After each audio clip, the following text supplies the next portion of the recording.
ಅಂತ ಪತ್ತೆ ಆಗ್ತಿಲ್ಲ, JDS ಅವರಿಗೂ ಪತ್ತೆ ಆಗ್ತಿಲ್ಲ. ಧರ್ಮಸ್ಥಳಕ್ಕೆ ಬನ್ನಿ ಅಂತ ಕರೀತಾ ಇದ್ದಾರೆ. ನಾಣೆ ಪ್ರಮಾಣ ಅಲ್ಲಿ ತನಕ ಹೋಗಿ ನಿಂತಿದೆ. ಈಗ ನಾವು ಕುಮಾರಸ್ವಾಮಿ ಅವ್ರನ್ನ ಇದು ನನ್ನ ಕನಸಿನ ಕೂಸೋ ಅಲ್ವೋ ಅಂತೇಳಿ ಧರ್ಮಸ್ಥಳಕ್ಕೆ ಕರಿಬೇಕು. ನಾವು ಇವಾಗ ಬಂದು ಹೇಳಪ್ಪ ನೀನು ಈ ಸ್ಟೇಟ್ಮೆಂಟ್ ಹೇಳಿದ್ಯೋ ಇಲ್ವೋ ಅಂತೇಳಿ ನಾವು ಈಗ ಅಲ್ಲಿ ಕರಿಬೇಕು.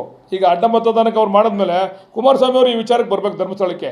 ನಾವು ಬಂದು ಹೇಳ್ತೀವಿ ಕುಮಾರಸ್ವಾಮಿ ಅವ್ರು ಈ ಮಾತು ಹೇಳೋರಿಂದ ನಾವು ಬಂದು ಧರ್ಮಸ್ಥಳದಲ್ಲಿ ಹೇಳ್ತೀವಿ. ಕುಮಾರಸ್ವಾಮಿ ಅವರು ಬಂದು ಹೇಳಿ ಧರ್ಮಸ್ಥಳದಲ್ಲಿ ನಾನು ಹೇಳಿಲ್ಲ ರೀ ನಾನು ಅದನ್ನ ಅಂತ.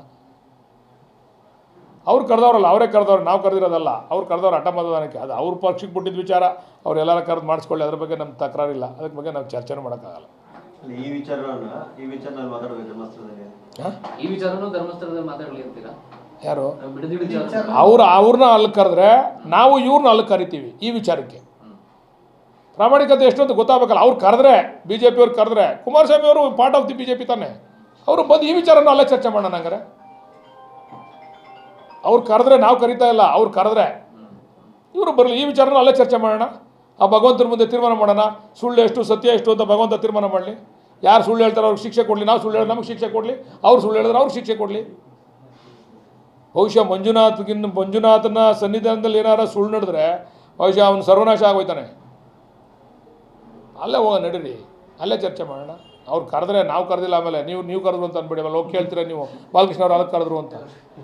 ಸರಿ, ಆನೆ ಪ್ರಮಾಣ ಅಂದ್ರೆ ಕುಮಾರಸ್ವಾಮಿ ಅವರು ಅವತ್ತಿಂದ ಇದರಲ್ಲೇ ಬರ್ತಾ ಇದೆ. ಸರಿ, ಒಂದು ಹಿಂದೆ ಸವಾಲು DK ಶಿವಕುಮಾರ್ ಅವರಿಗೆ ಕುಮಾರಸ್ವಾಮಿ ಮಾಡಿದ್ರು. ಅವಾಗ ನೀವು ಕುಮಾರಸ್ವಾಮಿ ಅವ್ರ ಜೊತೆ ಇದ್ರಿ, ಈಗ DK ಶಿವಕುಮಾರ್.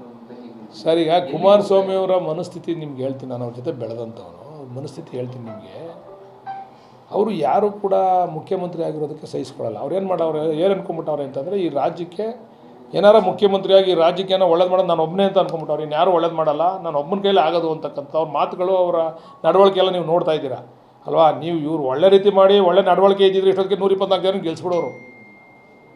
ನಿಮ್ಮ ರೀತಿ ನೀತಿಗಳು ಸರಿಯಾಗಿದ್ದಿದ್ರೆ, ನೀವು ಸರಿಯಾದ ರೀತಿಯಲ್ಲಿ ಹೋಗಿದ್ರೆ ಇಷ್ಟೊತ್ತು 124 ನಿಮ್ಮ ಯಾವ ಇದೇ ಇಲ್ಲದೇ ಗೆಲ್ಸ್ತಕ್ಕಂಥದ್ದು ನಮ್ಮ ಕನ್ನಡ ರಾಜ್ಯದಲ್ಲಿ ಇತ್ತು. ಆದರೆ ಇವ್ರ ನಡವಳಿಕೆಗಳಾಯ್ತಲ್ಲ, ಬದಲಾವಣೆಗಳು. ಈಗ ಯಡಿಯೂರಪ್ಪನವ್ರ ಜೊತೆ ಸೇರಿಕೊಂಡ್ರು, ಯಡಿಯೂರಪ್ಪನವ್ರಿಗೆ ಅಧಿಕಾರ ಕೊಡಲಿಲ್ಲ. ಯಡಿಯೂರಪ್ಪನವ್ರ ಪಾಪ ಹೋರಾಟ ಮಾಡಿ ಮತ್ತೊಂದು ಮಾಡಿ ಮುಖ್ಯಮಂತ್ರಿ ಆದರು. ಕಡೆಗೆ ಕಣ್ಣೀರು ಹಾಕ್ಸಿದ್ರಲ್ರಿ. ಎಷ್ಟು ಯಡಿಯೂರಪ್ಪನವ್ರ ಮೇಲೆ ಎಷ್ಟು ಪ್ರೆಸ್ ಮಾಡಿದ್ದೀರಾ ನೀವು? ಅಲ್ಲಿ ದುಡ್ಡು ತೊಗೊಂಡವ್ರೆ, ಇಲ್ಲಿ ದುಡ್ಡು ತೊಗೊಂಡವ್ರೆ, ಎಷ್ಟು ಮಾಡಿದ್ರಿ ನೀವು ಯಡಿಯೂರಪ್ಪನವ್ರ ಮೇಲೆ? ಕಣ್ಣೀರಾಗಿ ಕೆಳಗಡೆ ಇಳಿಸಿದ್ರಿ ನೀವು ಯಡಿಯೂರಪ್ಪನವ್ರನ್ನ. ನೀವೇ ಅಧಿಕಾರ ಹಸ್ತಾಂತರ ಮಾಡಬೇಕಾಯ್ತು, ಅದು ಮಾಡಲಿಲ್ಲ ನೀವು. ಮಾತು ಕೊಟ್ಟಂತೆ ಮಾತು ತಪ್ಪಿದ್ರಿ ನೀವು. ಅವಾಗ ಶಿವಕುಮಾರ ಸ್ವಾಮೀಜಿಯವ್ರ ಮೇಲೆ ಪ್ರಮಾಣ ಮಾಡಿದ್ರು ಹಾಸನದಲ್ಲಿ, ನಾನು ಅಧಿಕಾರ ಹಸ್ತಾಂತರ ಮಾಡ್ತೀನಿ ಯಡಿಯೂರಪ್ಪನವ್ರಿಗೆ ಅಂತ. ಶಿವಕುಮಾರ ಸ್ವಾಮೀಜಿಯವ್ರ ಸನ್ನಿಧಿನಲ್ಲಿ ಪ್ರಮಾಣ ಮಾಡಿದ್ರು, ಹಸ್ತಾಂತರ ಮಾಡಲಿಲ್ಲ. ಅದೇನೋ ಭಗವಂತ ಅವನ ಇಲ್ವೋ ನಮಗೂ ಗೊತ್ತಿಲ್ಲಪ್ಪ. ಕೆಲವ್ರಿಗೆ ಭಗವಂತನೇ ಇಲ್ಲ ಅನಿಸ್ತದೆ, ನಮ್ಮದವ್ರಿಗೆ ಮಾತ್ರ ಭಗವಂತ ಇರೋದು. ಮಾಡಲಿಲ್ಲ. ಮಾಡಿದ್ಮೇಲೆ ಹೋರಾಟ ಮಾಡಿ ಮುಖ್ಯಮಂತ್ರಿ ಆದರು ಯಡಿಯೂರಪ್ಪ. ಹೋರಾಟ, ಅವ್ರ ಸಾಧನೆ ಜನ ಇಷ್ಟಪಟ್ಟರು, ಮುಖ್ಯಮಂತ್ರಿ ಆದರು. ಅವ್ರದ್ದೇ ಆದಂಥ ಬೇರೆ ರೀತಿಯಲ್ಲಿ ಮುಖ್ಯಮಂತ್ರಿ ಆದರು. ಅವ್ರನ್ನ ಇರೋಕ್ಕೆ ಬಿಡಲಿಲ್ಲ. ಈಗ ಆ ರೀತಿ ಮಾಡಬೇಕು ಅಂತ ಹೊಂಟಿರೋದು. ಆ ಹಳೆ ಇದೈತಲ್ಲ, ಆ ಪ್ರಿನ್ಸಿಪಲ್ನ ಇಲ್ಲಿ ಅಪ್ಲೈ ಮಾಡ್ತಾವ್ರೆ. DK ಶಿವಕುಮಾರ್ ಅವ್ರಿಗೆ ತಡ್ಕೊಳಕ್ಕಾಯ್ತಲ್ಲ. ಅವ್ರು ನೋಡಿ, ನೀವು ನೋಡಿದ್ದೀರಾ ಕೇಂದ್ರದಲ್ಲಿ ಎಷ್ಟು ದಿವಸ ಅವರು ಅವ್ರಿಗೆ ನಿದ್ದೆ ಬರ್ತಾ ಇಲ್ಲ. ಡೆಲ್ಲಿನಲ್ಲಿ ಮನೆ ಕೊಂಡ DK ಶಿವಕುಮಾರೇ ಕಾಣ್ತಾರೆ. ಅವ್ರಿಗೆ ಎದ್ದು ಕೂತ್ಕೊಂಡ್ಬಿಡ್ತಾರೆ ಅವನು ಸರಿ ರಾತ್ರಿ ಹೊತ್ತು. ಇಲ್ಲಿ ಬಂದ್ಬಿಟ್ಟು ಅವ್ರು ಇಲ್ಲಿ ಬಿಟ್ಟು ಕೇಂದ್ರ ಮಂತ್ರಿ ಕೇಂದ್ರದಲ್ಲಿ ಕೆಲಸ ಮಾಡ್ಬೇಕಾ ರಾಜ್ಯದಲ್ಲಿ ಕೆಲಸ ಮಾಡ್ಬೇಕಪ್ಪ? ನೀವು ಹೇಳಿ ದಯಮಾಡಿ. ನಿಮ್ಮನ್ನೇ ಕೇಳ್ತೀನಿ ಮಾಧ್ಯಮದವ್ರನ್ನ. ಈಗ ಅಲ್ಲಿ ಡೆಲ್ಲಿನಲ್ಲಿ 30 ದಿವಸ ಇದ್ದು 20 ದಿವಸ ಇದ್ದು ಇಲ್ಲೊಂದು 10 ದಿವಸ ಇರಬೇಕಲ್ವಾ? ಅವ್ರು ಅಲ್ಲಿ 2 ದಿವಸ ಇದ್ಬಿಟ್ಟು ಕ್ಯಾಬಿನೆಟಿದಾಗ ಹೋಗ್ಬಿಟ್ಟು ಬಂದು ಇಲ್ಲೇ ಇರ್ತಾರೆ. ಈ ಅರ್ಥ ಏನಿದ್ರದ್ದು? ಅವ್ರಿಗೆ ನಿದ್ದೆ ಬರ್ತಾಯಿಲ್ಲ. DK ಶಿವಕುಮಾರ್ಗೆ ಏನಾದ್ರು ಮಸಿ ಬೆಳಿಬೇಕು. ಈಗ ಅವರ ಜೊತೆಗೆ ಮಗನ ಬಿಟ್ಬಿಟ್ಟವ್ರೆ. ಅವ್ರು ಬರೋಕ್ಕಾಗಲ್ಲ, ಮಗನ ಬಿಟ್ಬಿಟ್ಟವ್ರು. ಇವಾಗ ನಡಿ ನೀನು ಬಿಡ್ದಿಲ್ ಮಾಡು ಅಂತ. ಈ ಬೇರೆ ಕಡೆ ನಡೀತಾವಲ್ಲ ಇವೆಲ್ಲ ರೈತರ ಹೋರಾಟಗಳು, ಅಲ್ಲಿ ಕಣ್ಣು ಕಾಣ್ತಾ ಇಲ್ವ ಅವ್ರಿಗೆ? ಅಯ್ಯೋ ಕೇಳಿ ಒಂದ್ಸರಿ ಬ್ರೈನ್ ಮ್ಯಾಪಿಂಗ್ ಮಾಡಿಸಿ ಗೊತ್ತಾಯ್ತದೆ ಯಾರು ಜಪ ಮಾಡ್ತಾವ್ರೆ ಅಂತ. DK ಶಿವಕುಮಾರ್ ಅವರು ನಾಳೆ ತೀರ್ಮಾನ ಮಾಡ್ತಾರೆ. ಜನ ನಾವು ತಪ್ಪು ಮಾಡಿದ್ರೆ ಜನ ನಮ್ಮ ತೀರ್ಮಾನ ಮಾಡ್ತಾರೆ, ನಮ್ಮನ್ನು ಆಚೆ ಇಡ್ತಾರೆ. ಇಡಲಿ.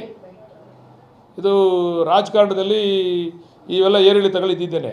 ನಾವು ನಮ್ಗೆ ಅವಕಾಶ ಕೊಡಿ. 2 ವರ್ಷ ಅವಕಾಶ ಕೊಟ್ಟರು DK ಶಿವಕುಮಾರ್ ಅವ್ರಿಗೆ. ಅವ್ರ ನಡವಳಿಕೆ ಸರಿ ಇಲ್ಲ ಅಂದರೆ ಜನ ತೀರ್ಮಾನ ಮಾಡ್ತಾರೆ. ಜನ ನಮ್ಮನ್ನು ರಿಜೆಕ್ಟ್ ಮಾಡ್ತಾರೆ, ನಿಮ್ಮನ್ನು ಮುಖ್ಯಮಂತ್ರಿ ಮಾಡ್ತಾರೆ. ಅಲ್ಲಿಗಡೆ ತಡ್ಕೊಳ್ಳಿ ನೀವು.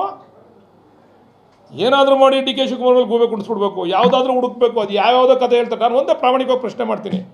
ಈಗ ನಿಮ್ಮ ಕುಟುಂಬದ ಆಸ್ತಿ, ನಮ್ಮ DK ಶಿವಕುಮಾರ್ ಅವ್ರ ಕುಟುಂಬದ ಆಸ್ತಿ ಈಗಾಗಲೇ ಇವರು ದೇವೇಗೌಡರು ಇವರೆಲ್ಲ ಸೇರಿ ತನಿಖೆ ಮಾಡಿಸಿ IT ED ಎಲ್ಲ ಆಗಿ ಇವರು ಏನೂ ಇಲ್ಲ, ಇವರು ಕರೆಕ್ಟಾಗಿ ಮಾಡ್ಕೊಂಬಂದವ್ರೆ ಅಂತೇಳಿ ಸುಪ್ರೀಂ ಕೋರ್ಟಲ್ಲೇ ತೀರ್ಮಾನ ಆಚೆ ಬಂದುಬಿಟ್ರು.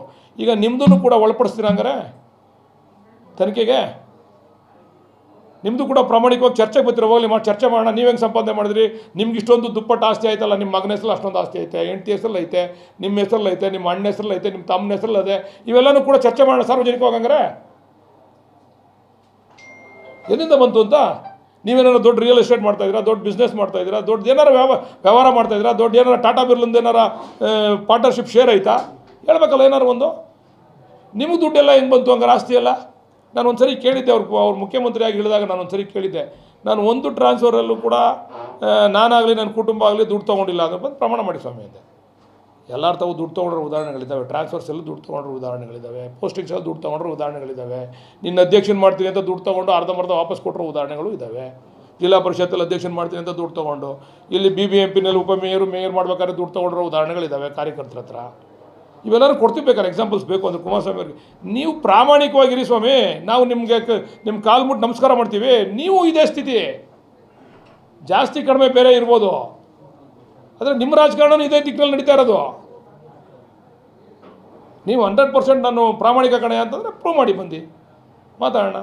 ಸುಮ್ಮನೆ ಹಿಂಗೆ ಈಗ ಅವ್ರ ಉದ್ದೇಶ DK ಶಿವಕುಮಾರ್ ಅವ್ರಿಗೆ ಕೆಟ್ಟ ಹೆಸರು ಬರಬೇಕು, ಇಷ್ಟು ಬಿಟ್ಟರೆ ಬೇರೆ ಇನ್ನೇನೂ ಇಲ್ಲ ಅವ್ರದ್ದು.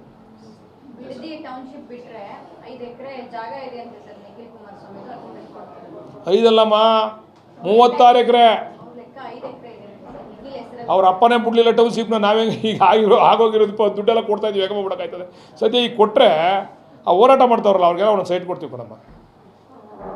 ಆ ಹೋರಾಟ ಮಾಡ್ತೀವಿ, ಇವ್ರು ಬಂದು ಅದನ್ನು ಅವ್ರು ನೆತ್ಕಟ್ಟಿರೋದಕ್ಕಾರ ಆ ನೆನಪಕ್ಕೋಸ್ಕರ ಆ ಲೇಔಟ್ಗೆ ನಿಖಿಲ್ ಲೇಔಟ್ ಅಂತ ಹೆಸರಿಕ್ಬಿಟ್ಟು, ನಿಖಿಲ್ ಕುಮಾರಸ್ವಾಮಿ ಅಂತ ಹೆಸರಿಕ್ಬಿಟ್ಟು ಆ ಲೇಔಟಲ್ಲಿ ಯಾರು ಹೋರಾಟ ಮಾಡ್ತಾರೆ ರೈತರು ಅವ್ರಿಗೆಲ್ಲ 30-40 ಒಂದು ಸೈಟ್ ಕೊಡ್ತೀವಮ್ಮ. ನಮ್ಗೆ ಅದು ಬೇಡ, ಅದು ನಮಗೆ ಆ ಜಾಗನ ನಾವು ಮಾಡಿ ಅವರು ತಗೊಂಡಿದ್ದು 6 ಲಕ್ಷನೋ 10 ಲಕ್ಷನೋ ಅವ್ರೇನು ಮಾಡಿದ್ರು, ಬೇನಾಮಿಲಿ ತೊಗೊಂಡ್ರು.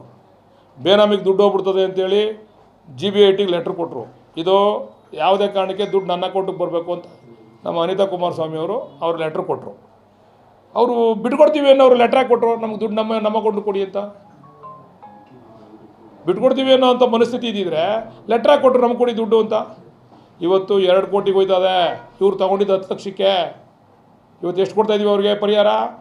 2 ಕೋಟಿ. ಅದೇ ಎಲ್ಲೋ ಇದು ಏನೋ ರೆಡ್ ಝೋನ್ ಐತಿದ್ರೆ ಅದ್ರ ಬೆಲೆ 25 ಲಕ್ಷ, 30 ಲಕ್ಷ, 50 ಲಕ್ಷನೇ. ಸದ್ಯ ನಾವು ನಿಮ್ಮಲ್ಲಿ ಕೈ ಜೋಡಿಸಿ ಕೇಳ್ತೀವಿ ನಿಖಿಲ್ ಕುಮಾರಸ್ವಾಮಿ ಅವ್ರಿಗೆ, ಆ ಹೆಸರನ್ನೇ ಲೇಔಟ್ ಹೆಸರನ್ನೇ ನಿಖಿಲ್ ಕುಮಾರಸ್ವಾಮಿ ಅವ್ರದ್ದು ತಿಕ್ಬಿಟ್ಟು, ಈಗ ಪಾಪ ಅವ್ರು ಯಾರು ರೈತರು ಅವರಲ್ಲ ಅವ್ರಿಗೆಲ್ಲ ಒಂದು ಸೈಟ್ ಕೊಡೋಣ, ದಯಮಾಡಿ ಕೇಳಿ ಬರ್ಸ್ಕೊಡ್ಲಿ, ಅವ್ರಿಗೆಲ್ಲ ಒಂದು ಸೈಟ್ ಕೊಡ್ತೀವಿ ನಾವು ಫ್ರೀಯಾಗಿ, ಆ ಜಾಗದಲ್ಲಿ ಫ್ರೀಯಾಗಿ ಸೈಟ್ ಕೊಡ್ಬಿಡ್ತೀವಿ. ನಿರ್ಭೀತ, ನಿಷ್ಪಕ್ಷಪಾತ, ವಿಶ್ವಾಸಾರ್ಹ ಸುದ್ದಿಗಳಿಗೆ ಮತ್ತೊಂದು ಹೆಸರಾಗಿರೋ ನ್ಯೂಸ್ 18 ಕನ್ನಡ ಈಗ ಆಪ್ನಲ್ಲೂ ಲಭ್ಯ ಇದೆ.